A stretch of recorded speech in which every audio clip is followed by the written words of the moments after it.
Assalamualaikum warahmatullahi wabarakatuh. Baiklah, untuk pembelajaran hari ini kita akan membahas bab 1, yaitu dakwah Nabi Muhammad SAW periode Mekah. Yang mana temanya ini adalah misi dakwah Nabi Muhammad SAW di kota Mekah.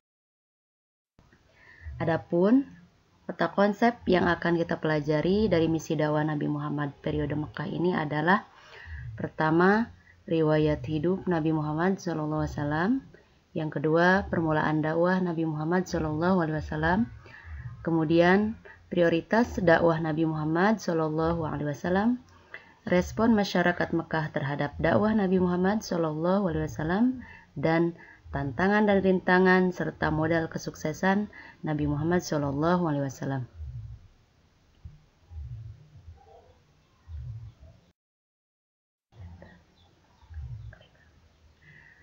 Baiklah, yang pertama yaitu riwayat hidup Nabi Muhammad SAW.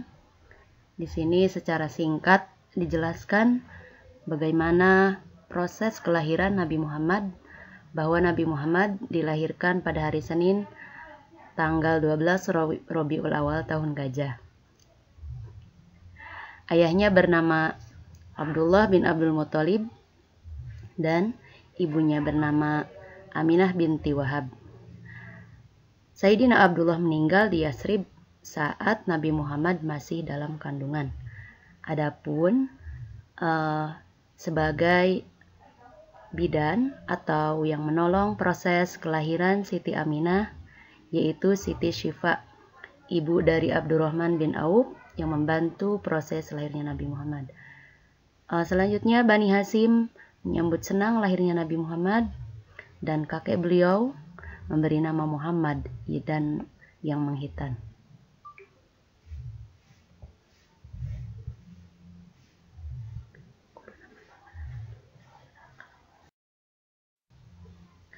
Selanjutnya, sejarah singkat masa kanak-kanak Nabi Muhammad SAW.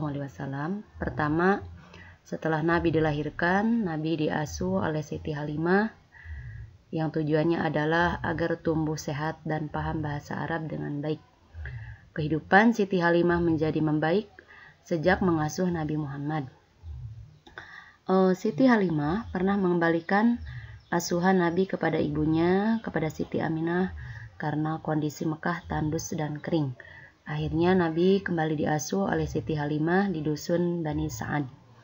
Usia 5 tahun, Nabi sering mengembala kambing dengan Abdullah, putra Siti Halimah. Nabi dibawa orang lelaki, dibedah dan dibersihkan hatinya. Abdullah, putra Siti Halimah, mengkhawatirkan keberadaan Nabi yang tiba-tiba menghilang.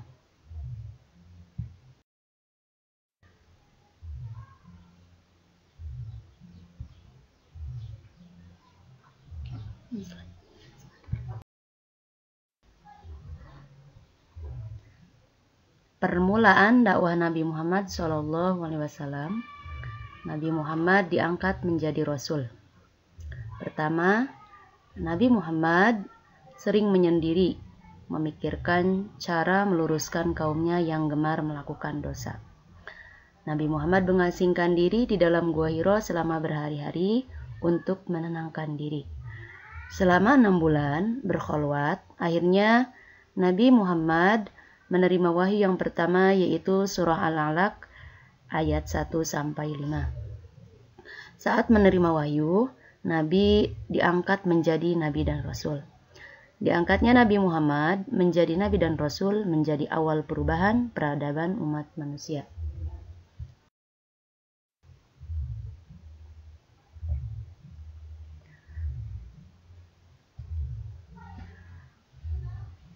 Selanjutnya, pada permulaan dakwah Nabi Muhammad SAW, di sini ada strategi dakwah Nabi Muhammad. Jadi pertama adalah dakwah secara rahasia. Setelah Nabi menerima wahyu yang kedua, surah Al-Mudaththir ayat 1-7, Nabi mulai berdakwah dengan sembunyi-sembunyi atau rahasia. Pola dakwah secara rahasia atau sembunyi-sembunyi sesuai dengan bimbingan Allah. Surah Asy-Syu'ara ayat 214.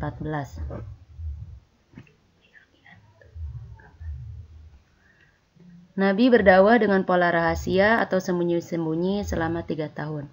Sahabat dan keluarga yang pertama kali masuk Islam adalah Siti Khadijah binti Khuwailid, selanjutnya Ali bin Abi Thalib, kemudian Zaid bin Harithah, Abu Bakar As-Siddiq, Utsman bin Affan, Zubair bin Awam, Sa'ad bin Abi Waqqas, Abdurrahman bin Auf, Talhah bin Ubaidillah, Abu Ubaidah bin Amr, Arqam bin Abil Arqam, Ja'far bin Abi Thalib, Amr bin Zarrah, Abu Salamah, Abu Zar Al-Ghifari, dan masih banyak yang lainnya. Kemudian rumah Arqam bin Abil Arqam dijadikan markas dalam penyampaian dakwah secara rahasia atau sembunyi-sembunyi.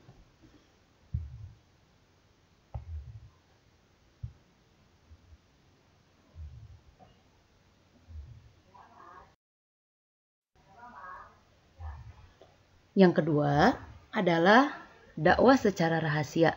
Nah, strategi Nabi yang kedua adalah dakwah jahar atau dakwah secara terang-terangan, di mana dakwah secara terang-terangan ini adalah dakwah dengan terbuka kepada penduduk Mekah.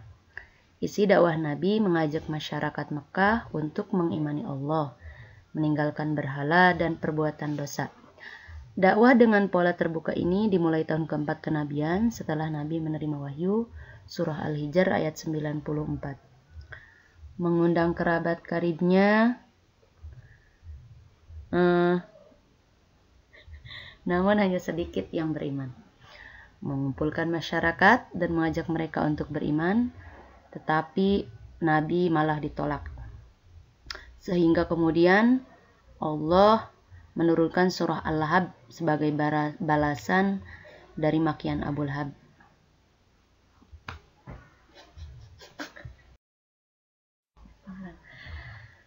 Selanjutnya adalah prioritas dakwah Nabi Muhammad SAW.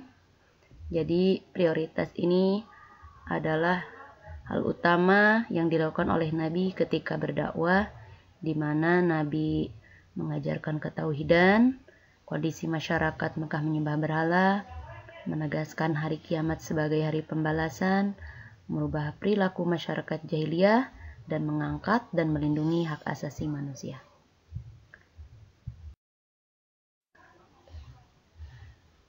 Selanjutnya, respon masyarakat Mekah terhadap dakwah Nabi Muhammad SAW.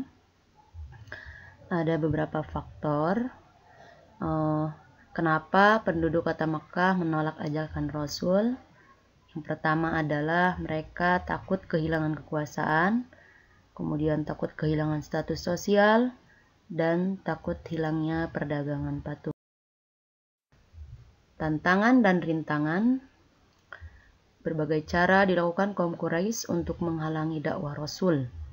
Di antaranya ada penghinaan ancaman terhadap Rasul, kemudian terhadap pengikut Rasul, ada bujukan harta tahta wanita, bujukan bertukar sesembahan, memprovokasi Abu Thalib, menghasut masyarakat Mekah, sampai pemboikotan Bani Hashim dan mempengaruhi pimpinan negara tetangga untuk menolak umat Islam. Nah, ini selanjutnya adalah modal kesuksesan Nabi Muhammad dalam berdakwah yang harus kita tiru. Jadi karakter Nabi yaitu adalah ketika berdakwah sabar, kegigihan dan keuletan, berakidah yang benar dan kuat, akhlak terpuji dan menjauhi kemungkaran, dan kesetaraan derajat. Nah, ini yang harus kita ambil hikmah atau ambil pelajaran. Jadi dalam perjuangannya Nabi ketika berdakwah ada beberapa hal yang harus kita ambil.